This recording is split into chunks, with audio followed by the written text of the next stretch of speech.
Saudara-saudara yang terkasih, kemarin saya mendapatkan berita bahwa saudara kita Bapak John Sofian itu dipanggil Tuhan. Mengejutkan bagi saya karena bagaimanapun juga saya mempunyai relasi khusus dengan beliau. Mungkin kalau boleh saya ceritakan sebentar kembali relasi pertemanan saya dengan Pak John dan Ibu Helen itu kembali 30 tahun yang lalu. 30 tahun yang lalu mungkin sebagian ini belum lahir. Waktu itu saya jadi pastor muda di San Inigo sebagai pengganti Bang Serap saja untuk persiapan belajar. Dan saya dalam kesempatan nganggur menjadi pastor penganggur, sebetulnya ada nganggur ya. Saya punya kesempatan untuk belajar bahasa bersama Pak John dan Bu Helen ini selama kurang lebih 1 semester sebelum saya berangkat. Maka saya diberi bekal banyak sebetulnya. Sesudah itu saya tidak pernah lagi, itu amat jarang ketemu karena saya harus menyelesaikan studi saya. Dasar orang bodoh selama 7 tahun begitu baru selesai. Lalu ya saya ditugaskan di Jogja, lalu hanya bolak-balik sekali waktu saya memang mendengar bahwa John itu menderita sakit, tapi kemudian beberapa kali kita ketemu dan oke kelihatannya sehat kembali. Dan saya tidak menyangka bahwa kemarin itu saya mendapat berita yang nah ini lalu membuat saya kemudian sebetulnya kita semua merenungkan, apalagi sekarang saya seorang pastor yang sudah 30 tahun jadi pastor, itu sudah pensiun ya dari mengajar, lalu berpikir kesempatannya sekarang sudah tidak banyak lagi dikerjakan dan berpikir mengenai hidup itu sebetulnya untuk apa? Ya mungkin ya teman-teman wisuda yang masih muda-muda begini ya hidup itu ya punya senang-senang bulan ya, senang-senang seperti itu ya. Tapi ketika sudah usia seperti saya ini sudah pensiun mulai berpikir, khususnya kalau sendirian, kalau mau apa lagi ini. Nah Bapak Ibu para saudara yang terkasih, pertanyaannya sebetulnya adalah begini, sebetulnya hidup itu untuk apa toh? Ini serius pertanyaan ini, bukan suatu pertanyaan yang kaleng-kaleng atau yang kacangan begitu ya, tapi sungguh serius. Ini sebenarnya hidup itu untuk apa?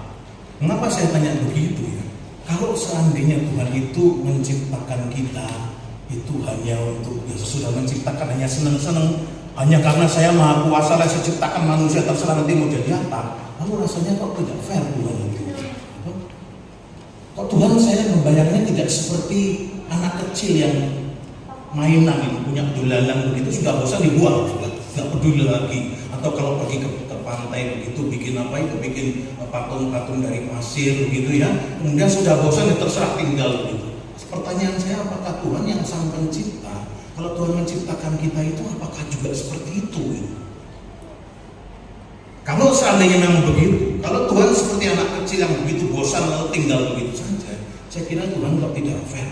Tuhan itu abuse of power itu sebetulnya, mentang-mentang bisa maha kuasa menciptakan segala sesuatu, lalu dia ciptakan manusia sebanyak-banyaknya tanpa ada sesuatu arah dan tujuan.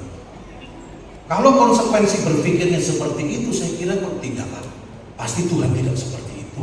Kalau Tuhan tidak seperti itu, pasti ada tujuan tertentu manusia diciptakan.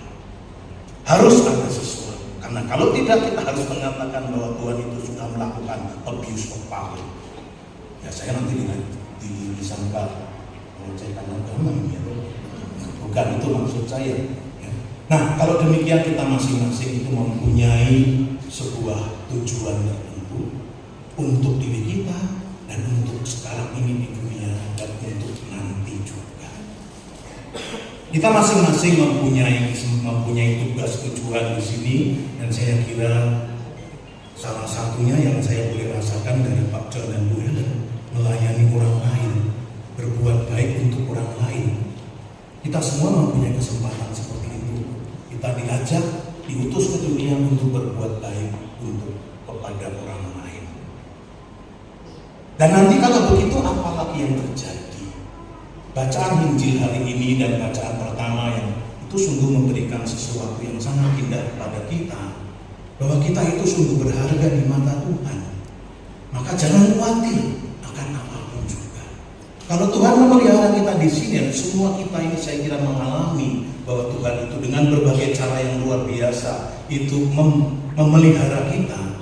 Kita boleh percaya juga bahwa nanti pun di sana kita akan dipelihara.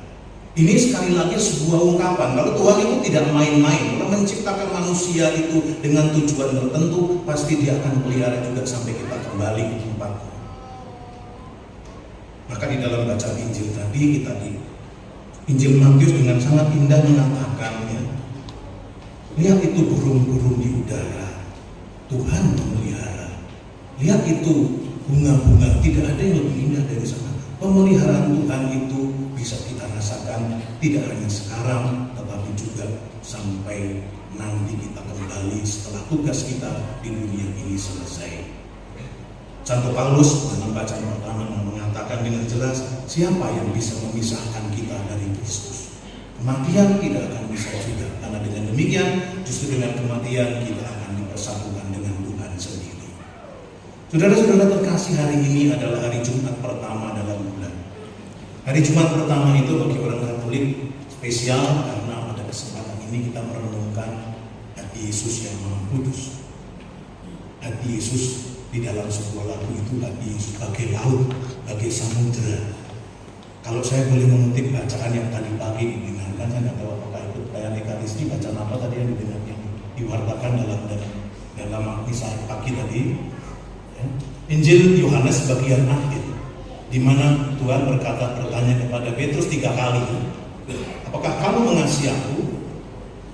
Jawab Petrus, ya, gembalakanlah domba-domba. Itu pertanyaan sampai 3 kali. Kenapa 3 kali? Karena Petrus itu kalau kita melihat dalam sejarah di dalam Injil, Petrus itu juga 3 kali menyangkal Tuhan. Maka perlu 3 kali juga untuk merehabilitasi namanya. Tapi persoalannya bagi saya bukan itu. Persoalannya adalah bagaimana Tuhan rupa-rupanya tidak memperhatikan kegagalan manusia. Orang yang sudah jatuh masih dipercaya untuk memimpin. Itu berarti apa? Selalu ada kesempatan bagi manusia untuk bangkit kembali. Itu hanya bisa muncul dari hati Tuhan yang seperti samudera, seperti laut yang tidak pernah memikirkan dendam dan memperhitungkan masa lalu. Itu adalah hati Tuhan yang senantiasa menatap ke masa depan. Dan inilah kita percayakan kepada Tuhan yang seperti itu, yang hatinya bagaikan samudera, yang penuh dengan kerahiman itu. Kita mau menyerahkan saudara kita, Bapak John Sopian, ke dalam tangannya. Dan kita boleh percaya seperti dikatakan Paulus tadi, tidak ada lagi yang bisa memisahkan kita dengan Kristus. Dan kita boleh percaya karena kita tahu kepada siapa kita menyerahkan saudara kita itu. Maka saudara-saudara yang terkasih, pada kesempatan malam hari ini kita boleh bersyukur kepada Tuhan atas pengalaman bersama saudara kita John Sopian, tetapi juga kita bersyukur atas iman Kristiani kita. Melalui iman itu kita mengenal Bapa yang penuh belas kasih, penuh kerahiman, yang sungguh-sungguh menyelenggarakan hidup kita mulai dari awal sampai akhir dengan caranya yang sangat luar biasa, caranya yang tidak bisa ditebak, caranya yang kadang-kadang tidak pernah bisa terfikir. Saudara-saudara, kita bersyukur kepada Tuhan atas pengalaman bersama ini, dan semoga kita semua boleh melihat contoh yang indah di dalam diri Pak John Sopian dan tetap menjadikannya hidup dalam kehidupan kita sehari-hari melalui contoh dan teladan yang kita hidupi dalam kehidupan kita. Kemuliaan kepada Bapa dan Putra dan Roh Kudus seperti